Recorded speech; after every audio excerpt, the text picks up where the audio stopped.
Amateurs de Rodéo Mont-Saint-Anne, bonjour, bienvenue à notre 4e podcast.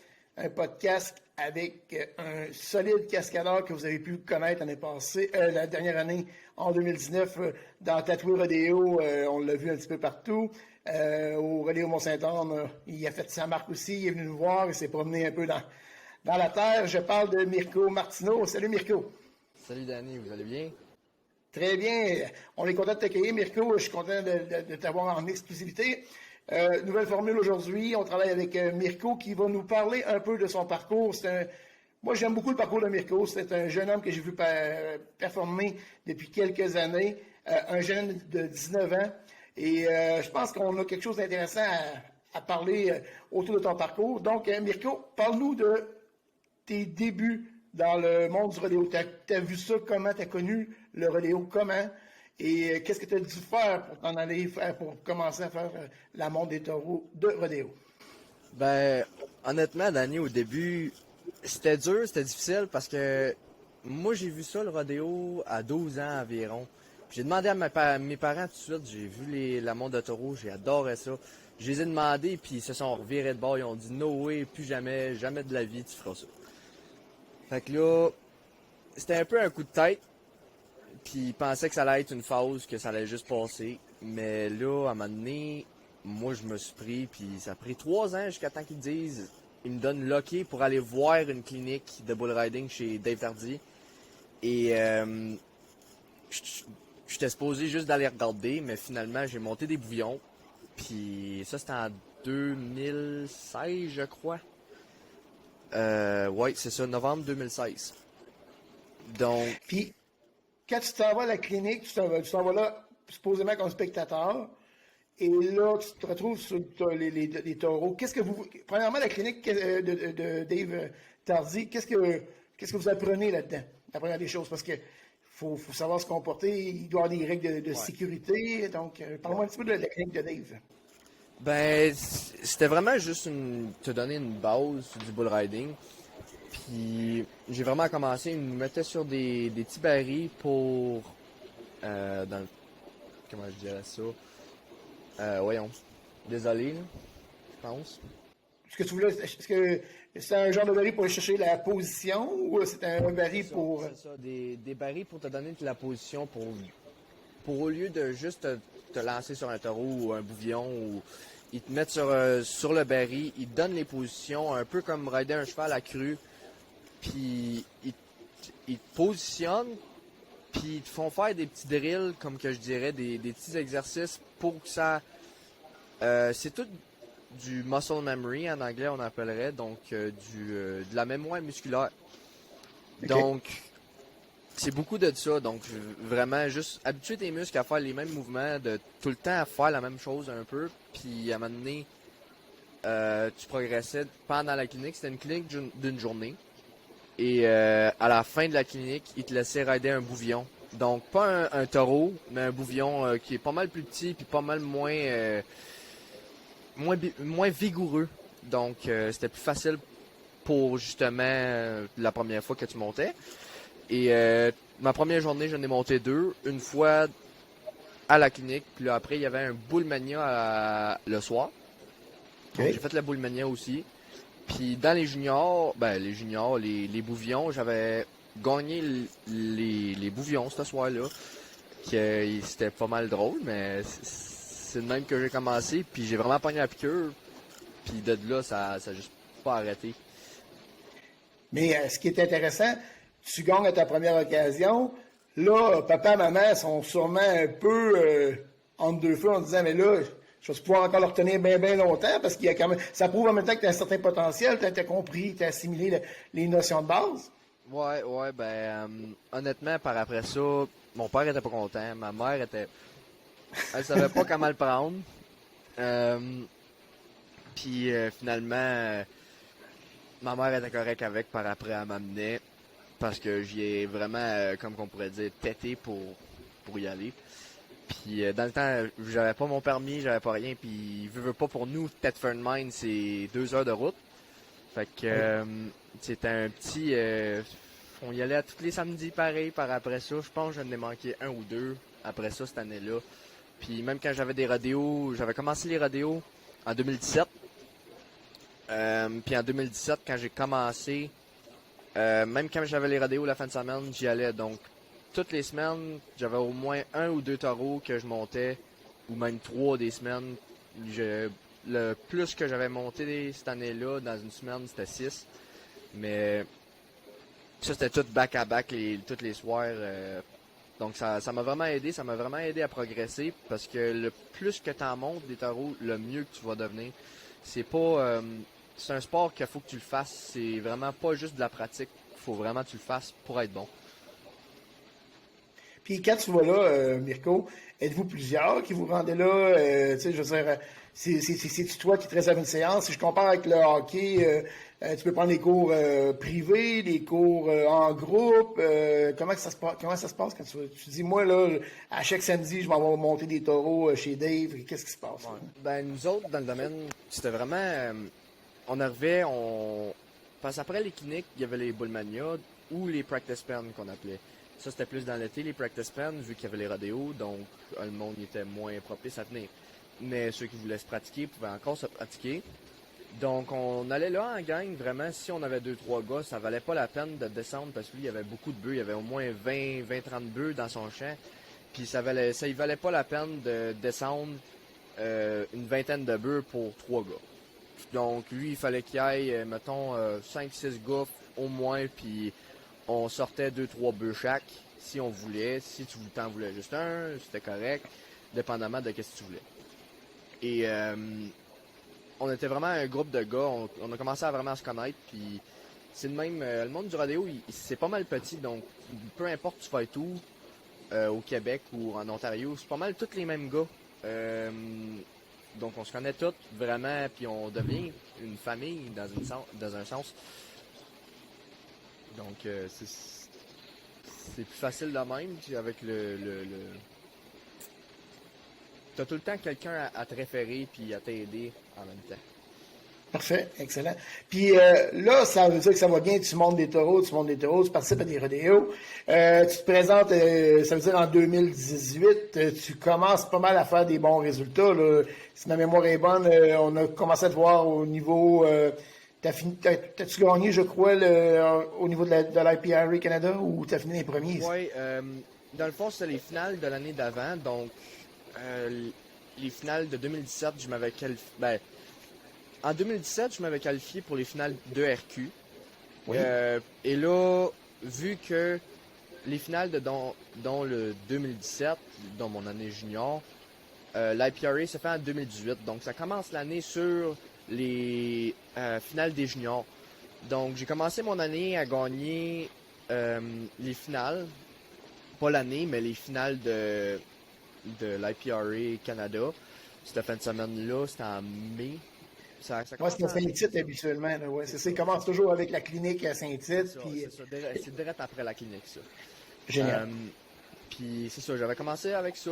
Puis j'ai eu quand même une très bonne année. J'ai eu un petit... je m'avais fait mal, mais là, je suis revenu. Puis ça a mieux été que j'aurais pu vouloir. Mais ça a bien été cette année-là aussi. 2018, c'est une belle année. Là, en 2018, ça veut dire après ta finale, tu tombes un compétiteur open, c'est ça? Ouais, c'est ça. J'ai tombé dans l'open. Donc c'était une différente game. C'était plus les mêmes bœufs. C'était vraiment différent. Parce que dans le junior, on avait 2-3 bœufs, tout le temps les mêmes 2-3 bœufs. Donc on les connaissait pas mal très bien. On connaissait un peu qu'est-ce qu'ils faisaient. Donc c'était pas mal plus facile.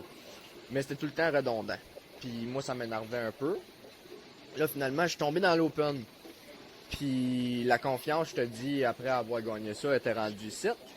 Donc, moi, j'étais intouchable dans ma tête. Puis là, un soir, à un autre rodéo, je me suis fait mal.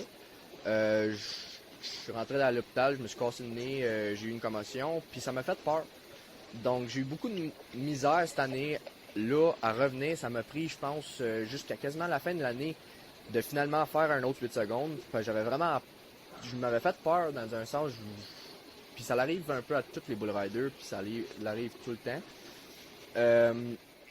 C'est un peu normal, là, on va se dire, Mirko, là, vous êtes contre une bête qui pèse je sais pas moi, la grosseur que tu as, elle a au moins 10 fois ton poids. Elle peut te trimballer comme elle veut. Je pense que d'avoir peur, je te comprends. D'avoir le nez cassé, je te comprends. C'est comme un joueur de hockey, la première fois qu'il se ramasse à jouer avec les en échecs, qui se fait ramasser dans le coin de la bande, le coup d'après, il passe 2 fois avant d'y retourner. Fait que ta réaction est tout à fait normale. Puis ça t'amène sûrement sur une lancée parce que un coup tu combats cette crainte-là, t'es passé, puis que tu te relances. T'as-tu eu des rodéos qui t'ont marqué? Parce que même en 2018, même si t'as eu peur, t'as combattu tout ça, t'as quand même réussi à te classer, si ma mémoire est bonne, avec une bonne performance dans le coin de Saint-Tite. Dans le fond, fait que là, moi, ça a quand même très très bien été. J'avais beaucoup de misère c'était Saint-André-d'Avelin. Là, j'ai fait mon premier 8 ouais, c'est ça, en août, puis moi, je m'avais fait mal en début juin, même pas, après un des premiers rodéos, fin de semaine d'Ayers Cliff, dans le fond. Puis, c'est ça, fait que là, après ça, j'ai combattu ça, c'était rendu au point que je me faisais même plus du fun à aider des taureaux. J'avais la misère, j'avais la chienne de monter, puis là, finalement, il me semble que c'était proche du Bullmania de Mont-Saint-Anne, justement, que je me suis relevé, puis j'ai dit, OK, c'est fini, je veux avoir du fun. Donc là, je me mets plus de pression, je veux vraiment plus rien à voir avec ça, donc je veux juste me faire du plaisir. Puis c'est arrivé, justement, puis de là, ça a vraiment monté, puis ça a vraiment, écoute, j'ai juste monté un peu là, puis au niveau, c'est ça, je m'avais classé à Coupe Canada Saint-Tite cette année-là, deuxième. Donc ça m'avait monté dans le classement beaucoup. Donc là, j'ai aussi réussi à me qualifier pour les finales IPRA Canada encore une autre fois.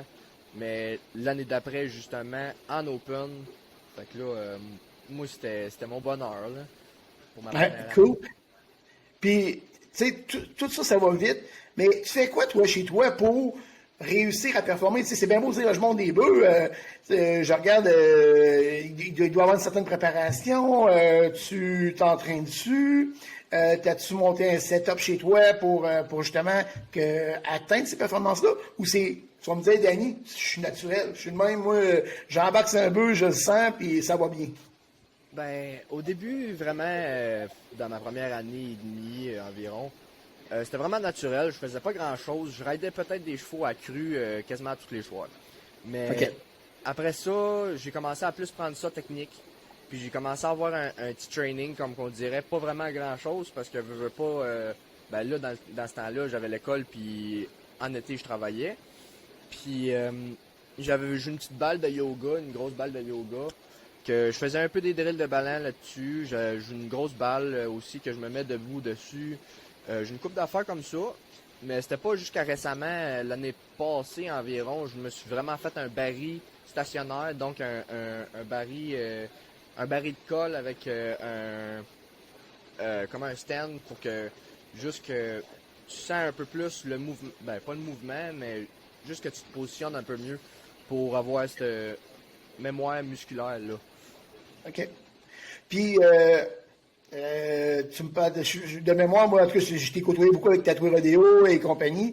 Puis, tu sais, tu me sembles un gars qui a beaucoup de superstitions. Tu sais, avant de monter un taureau, là, j'ai pas l'impression que je peux te mettre un beau petit foulard jaune dans le cou puis te dire, ah ouais, Mirko, représente Yellow, les chaussures, tu vas voir, ça va bien aller.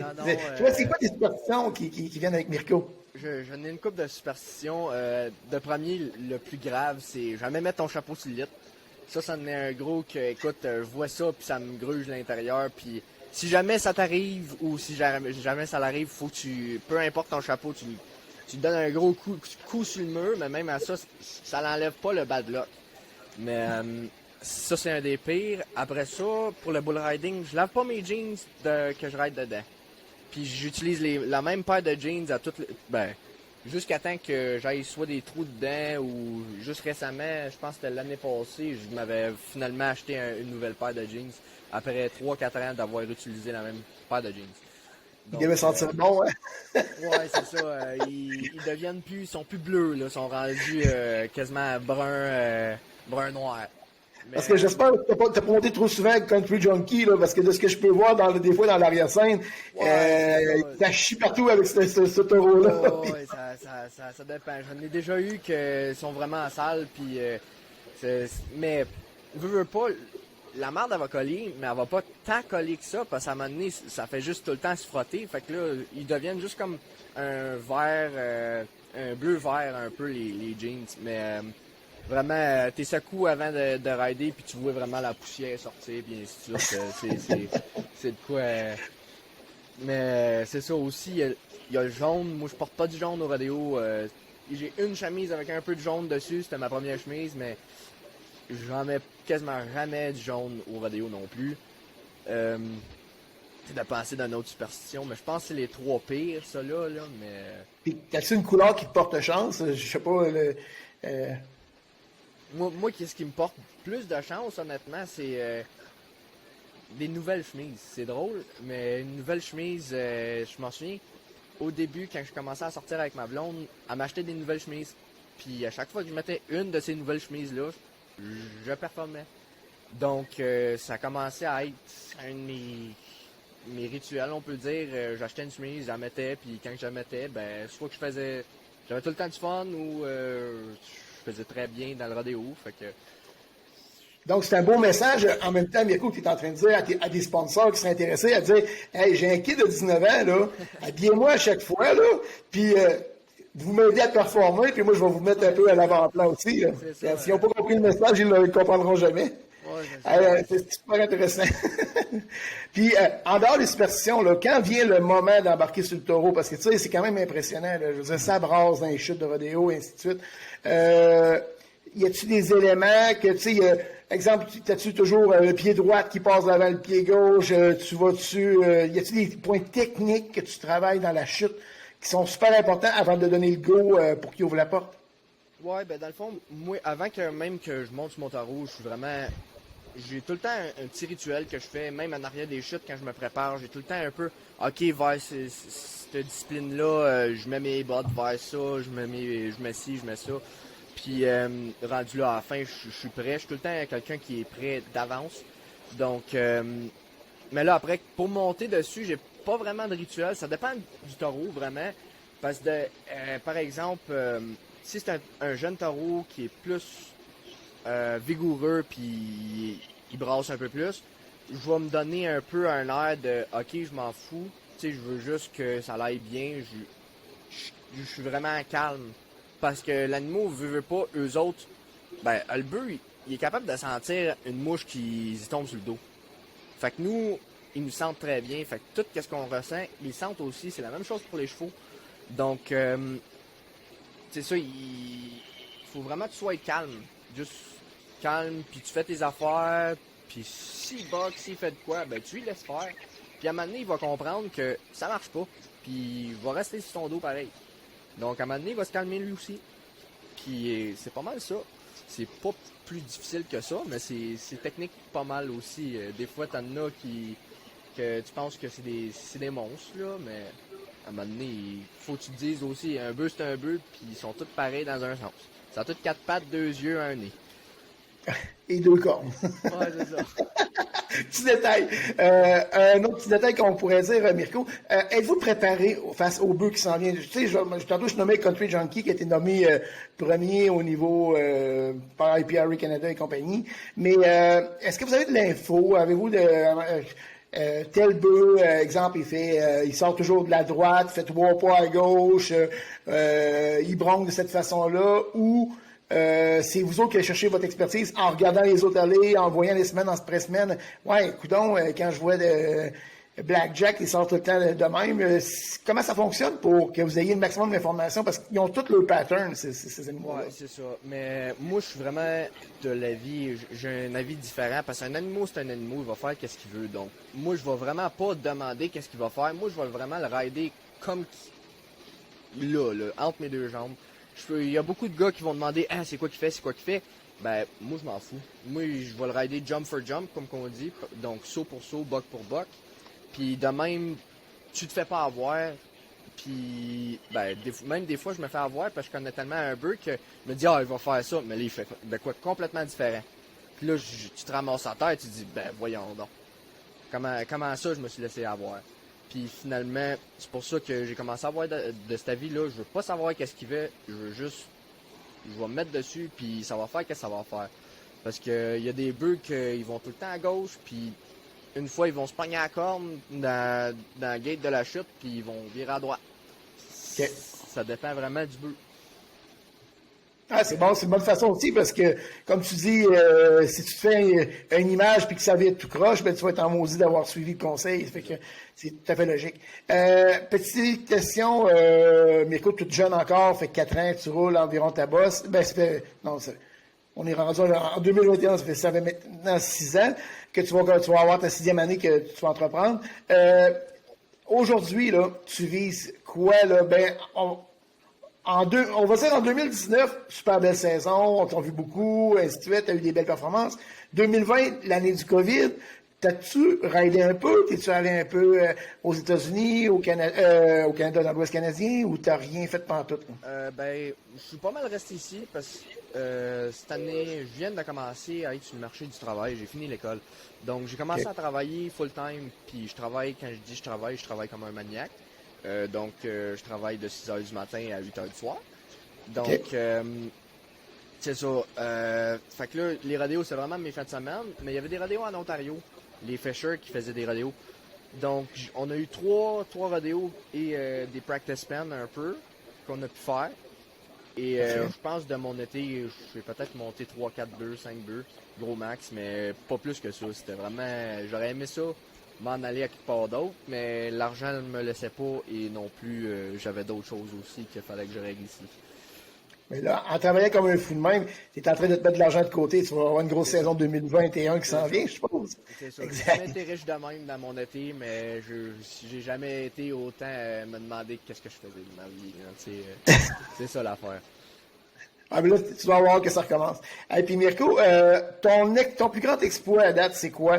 T'as eu des gains, mais t'as aussi atteint les IFR, je me souviens pas si c'est les 50e, en tout cas, je pense que t'en as eu un, là, pas en 2019, si ma mémoire est bonne.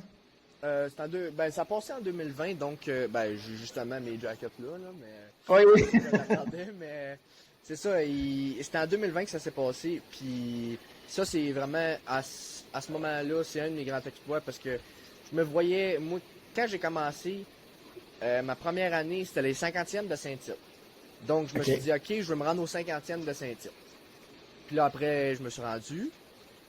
Après ça, je me suis dit, là, dans le temps, c'était que Timothée Brunel, il avait fait les IFR 48 dans cette année-là. Donc, je me suis dit, hey, ça serait-tu le fun si je serais capable de faire les IFR 50? Mais c'était pas de quoi que je pensais réaliser. Donc, moi, je laissais mes affaires se passer, puis ainsi de suite. Puis là, j'ai gagné un round à Saint-Tite. Je suis allé au Kentucky. Cette année-là, la 2019, j'ai vraiment... je suis allé comme un fou partout. Puis finalement, je me suis qualifié pour les IFR 50 en 11e position.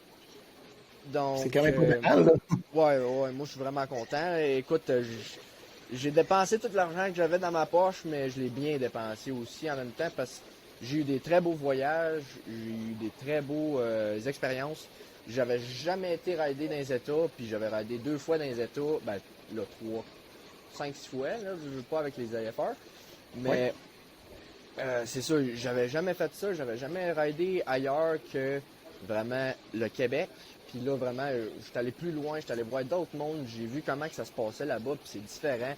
Puis j'ai vraiment aimé mes expériences là-bas.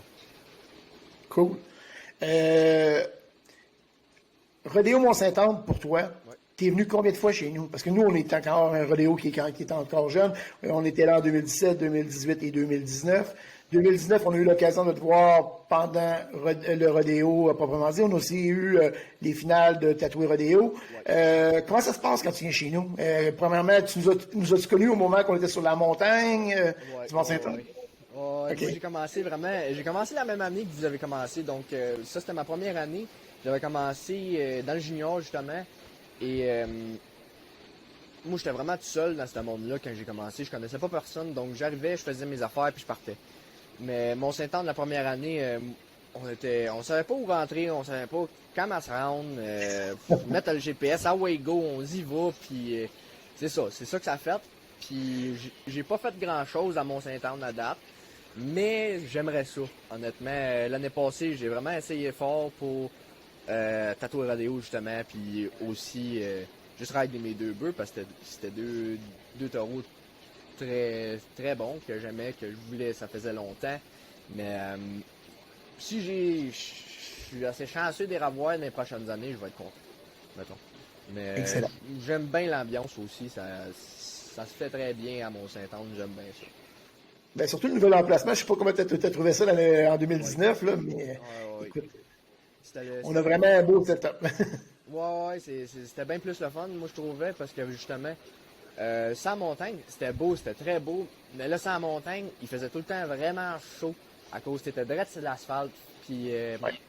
moi justement, c'était un peu, je trouvais que c'était un peu, j'étais un peu plus perdu, mettons, mais là, vraiment sur le nouveau site, c'était un peu, je trouvais ça mieux, j'aimais plus ça, on était sur le gazon, puis moi j'aimais bien ça, justement, moi j'avais dormi dans ma van,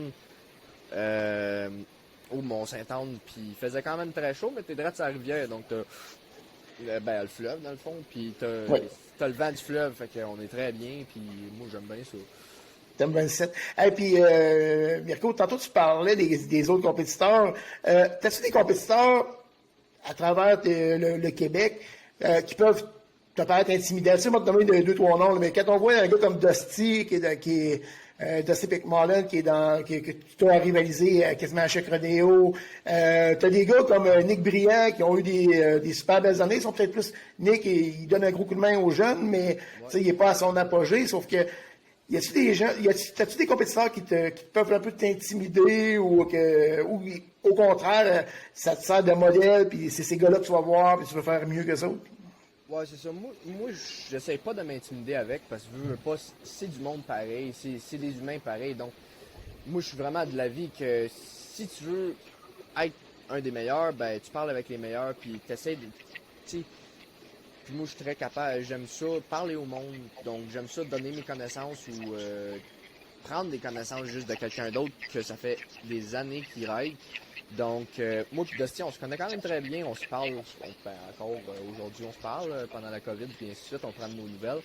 Et, mais des gars de même, moi, j'aime bien ça, puis parce que justement, c'est les gars qui étaient là avant, puis ils connaissent ça pas mal plus que toi. Donc, pourquoi pas prendre les connaissances d'eux autres pour que tu deviennes meilleur toi-même. Puis eux autres vont être bien contents de t'aider. Donc, tu t'es en train de me dire que vous vous aidez beaucoup en chum. Tu sais, Ouais, les filles ouais. de Barry nous disent souvent, écoute, on a l'air bien compétitive, là, mais aussitôt que c'est fini, là, on est prenés à s'aider et à avoir du fun. C'est un peu le même suivi de votre côté. C'est pareil.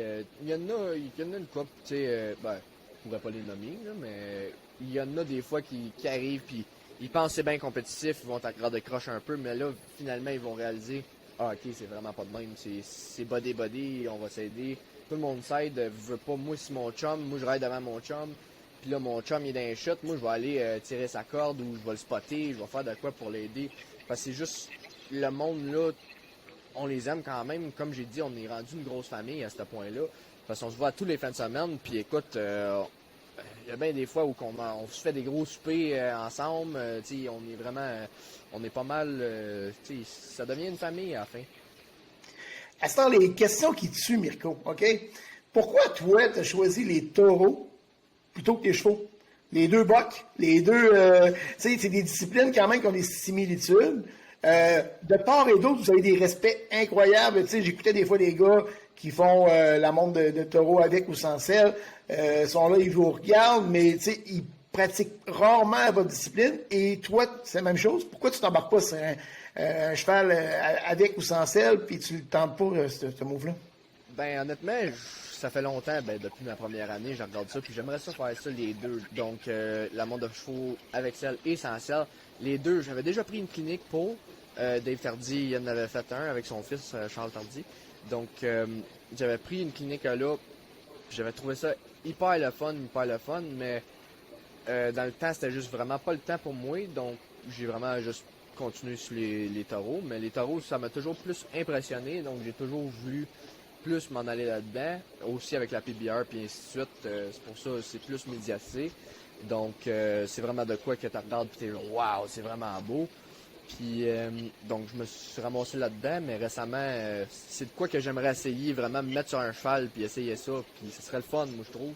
Parce que dans mon avis, dans la vie de tous les jours, je veux pas être strictement bull rider, mais je veux être capable de m'appeler un cowboy. Donc je voudrais être capable de faire un peu de tout. Pas juste strictement être bull rider, parce que pour moi, ça c'est pas être un cowboy, mais vraiment être capable de tout faire, puis pour moi ça c'est un cowboy. Mais ça c'est juste mon avis. Tout le monde a leur avis, je veux pas. Mais Ouais. moi c'est mon avis à moi.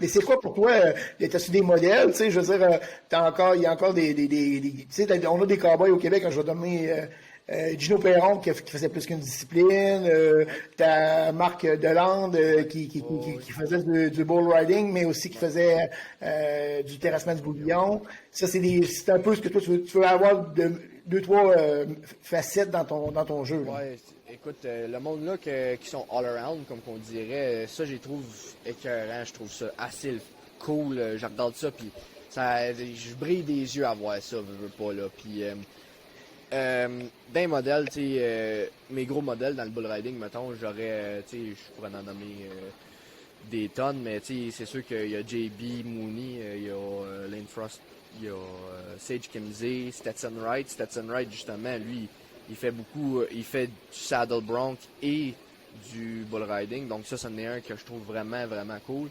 Et ben justement, c'est ça, moi, j'aime ça, à regarder des gars qui sont capables de faire plus que juste du bull riding, mettons, parce que pour moi, c'est ça que j'aime dans une personne que mais modèle, mettons. L'étiquette du cowboy parfait pour toi, ça passe pas juste dans une discipline. Excellent. Puis ces gars-là que tu viens de nous nommer, c'est des gars qu'on voit la plupart du temps, je suppose, dans les PBR ou quoi que ce soit. Hein, JB, oui. JB, il est plus dans le PBR, mais mettons Sage Kimzey, lui, c'est un 6 fois champion des NFR, puis 6 fois champion de la PRCA. Stetson Wright, c'est eux autres, c'est une famille. Les Wright, c'est une famille. C'est pas mal tous des saddle bronc riders. Puis justement, Stetson, il s'est mis dans le bull riding aussi. Il a été all-around champion. Pas sûr lesquelles années, mais c'est justement ça, c'en est un. Puis aussi Lane Frost, Lane Frost, c'est vraiment tout le monde qui fait du bull, tout le monde qui commence dans le bull riding, c'en est un des plus gros modèles que tu pourrais avoir, parce que ce gars-là, il est décédé maintenant, il est décédé en 89, je crois, si je ne me trompe pas, là. Mais justement en faisant de la monte de taureau à Cheyenne. Il s'avait fait corner dans le côté, puis dans le fond, il est rendu à l'hôpital, ils l'ont prononcé mort. Mais c'est quelqu'un, il y a un film dessus, 8 secondes, ça c'est le film dessus Lane Frost. Et c'était un cowboy de qu'est-ce qu'on entend. Il a tout le temps été gentil avec tout le monde, puis il a tout le temps voulu aider tout le monde. Donc moi j'aimerais ça être comme ça aussi. Dans ma tête, tu veux aider quelqu'un, tu veux de l'aide, quelqu'un qui t'aiderait, va aider quelqu'un aussi en même temps. C'est vraiment un entraide de tout le monde. Puis juste être gentil, juste être dans un sens capable de parler à tout le monde aussi. Excellent. Convivial. Excellent. Comme tu viens de faire, Mirko, c'était un super beau moment que tu viens de nous donner en venant nous présenter un peu ta carrière, tes objectifs. 2021, en terminant, on se souhaite quoi, Mirko? Est-ce que tu es déjà prêt? As-tu déjà commencé à t'inscrire? Regarde-tu un petit peu qu'est-ce qui se passe en Ontario? Au Québec, on sait qu'actuellement, on est dans la 3e vague, mais ça va finir par finir. Donc, le 24 juin, tout le monde est supposé avoir au moins une dose de vaccin. Probablement que le circuit va revoir le jour plus en juillet. Donc, toi, d'ici à juillet, tu fais quoi? Puis, à partir de juillet, on va te retrouver où après ça? Pour moi, la grosse affaire, ça serait de me qualifier au IFR, justement. Puis, je serais bien content. Puis, justement, c'est une année à revenir. Donc, je me mets pas trop d'expectations. Parce que je sais que je vais être rouillé. Ça va être plus difficile qu'une autre année que ça fait encore que je vais continuer. Parce que là, je veux pas, ça fait depuis septembre, j'ai pas ridé de bœuf. Donc c'est vraiment c'est longtemps. Pour quelque chose que tu as besoin d'avoir de la mémoire musculaire, c'est vraiment ça fait longtemps là. Donc je le sais, mon premier taureau à venir, je vais être raqué, mais ça va jamais sentir autant bien d'être raqué de même, dans un sens. Un beau feeling que tu attends, là. Puis, est-ce que tu as espoir, toi, un jour, de te rendre à PBR ou tu restes ici maintenant, tu veux. Là, les IFR, c'est pas mal ce que tu veux, puis il est peut-être un peu trop tard, un peu trop. Ben, il est trop tôt, peut-être aussi, pour se voir jusque-là? Ben, en ce moment, moi, je vois vraiment comment ça y va. Puis, c'est sûr que les PBR, ça serait vraiment. Tu sais, c'est un rêve. J'aimerais ça, c'est un rêve. Si ça se réalise, je suis bien content. Les IFR, c'était un rêve, je les ai réalisés, puis j'aimerais ça y retourner. Mais c'est justement ça aussi au niveau de la PRCA, j'aimerais ça essayer ça. Écoute, j'ai tellement de rêves là-dedans, puis j'aimerais ça aller dans l'Ouest canadien, j'en ai trop de rêves. Mais c'est juste que, qu'est-ce que je vais être capable de réaliser, je veux le réaliser. Et si je suis pas capable, ben je sais que c'est un rêve, je vais pas être plus déçu que ça, mais je veux juste être capable de faire tout ce que je suis capable. Que mon corps me laisse faire, puis que ma mentalité me laisse faire. Mais la journée que je me dis, OK, c'est fini, j'arrête, ben, je vais le décider, puis ça va être fini. Puis j'aurai aucun souci de, OK, j'ai-tu des regrets à pas avoir fait ça? Non, parce que je le sais que j'ai fait tout ce que je pouvais, tout ce que mon cœur voulait faire, et tout ce que je voulais faire en tant que personne. Génial. Sur ça, moi, Mirko, je vais te dire, on va se voir cette année au mois d'août. On va l'annoncer bientôt, nos dates changent. On se place juste avant les finales de l'ERQ, ça fait qu'on va se voir à la fin du mois d'août. On ramène Tatoué Rodéo, c'est des petites choses qu'on va annoncer bientôt. Fait que pour moi, c'est un plaisir de t'avoir accueilli avec nous. On va te souhaiter une grosse saison. Puis tu seras toujours le bienvenu à Radio Mont-Saint-Anne et avec notre organisation parce que tu es un chic type, puis j'ai eu beaucoup de plaisir à te rencontrer.